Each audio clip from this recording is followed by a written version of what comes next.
Santo do dia. 4 de novembro. São Carlos Borromeu.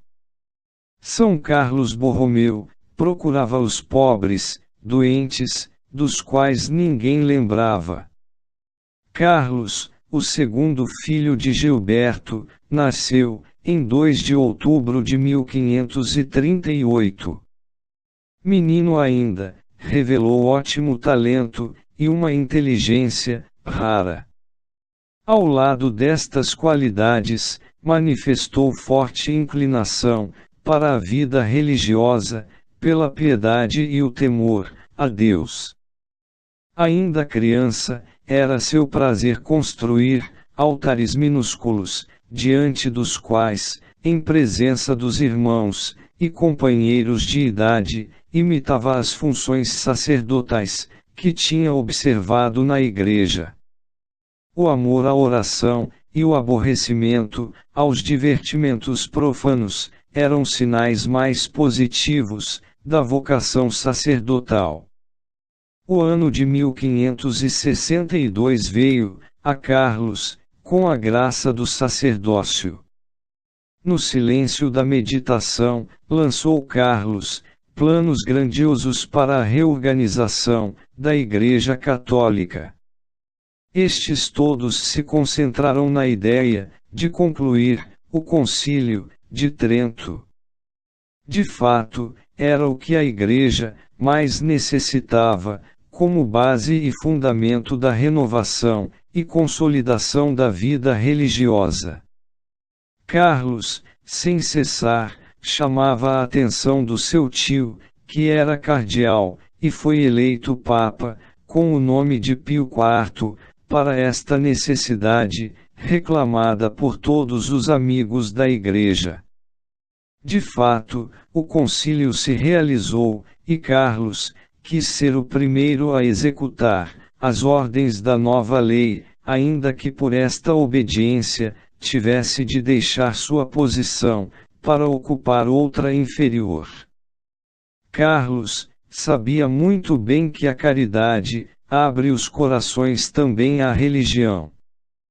Por isto foi que grande parte de sua receita pertencia aos pobres, reservando ele, para si, só, o indispensável. Heranças, ou rendimentos, que lhe vinham dos bens de família, distribuía-os entre os desvalidos.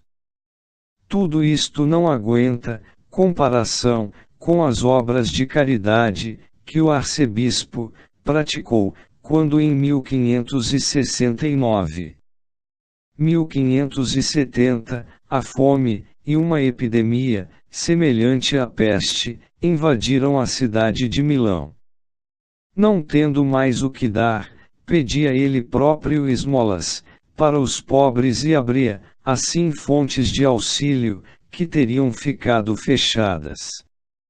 Quando, porém, em 1576, a cidade foi atingida pela peste, e o povo abandonado pelos poderes públicos, visto que ninguém se compadecia do povo, ainda procurava os pobres doentes, dos quais ninguém lembrava, consolava-os, e dava-lhes os santos sacramentos.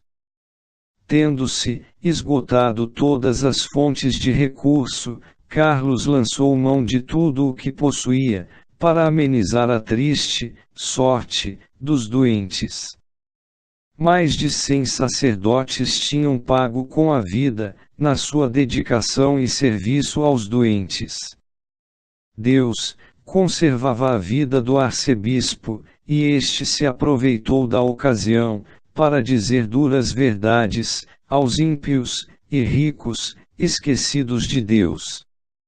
Gregório XIII não só rejeitou as acusações infundadas feitas ao arcebispo, mas ainda recebeu Carlos Borromeu, em Roma, com as mais altas distinções.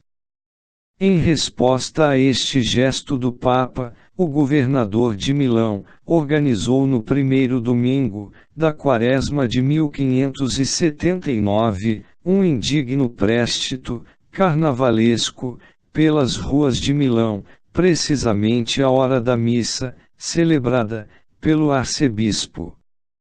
O mesmo governador, que tanta guerra ao prelado movera, e tantas hostilidades contra São Carlos estimulara, no leito de morte, reconheceu o erro, e teve o consolo da assistência do Santo Bispo, na hora da agonia. Seu sucessor, Carlos de Aragão, Duque de Terra Nova, viveu sempre em paz, com a autoridade eclesiástica. O arcebispo gozou, deste período só, 2 anos. Quando em outubro de 1584, como era de costume, se retirara para fazer os exercícios espirituais, teve fortes acessos de febre, aos quais não deu importância, e dizia: um bom pastor de almas deve saber suportar 3 febres, antes de se meter na cama. Os acessos renovaram-se, e consumiram as forças do arcebispo. Ao receber os santos sacramentos, expirou aos 3 de novembro de 1584. Suas últimas palavras foram: Eis Senhor, eu venho, vou já. São Carlos Borromeu tinha alcançado a idade de 46 anos. O Papa Paulo V canonizou-o em 1610, e fixou-lhe a festa para o dia 4 de novembro. São Carlos Borromeu, rogai por nós.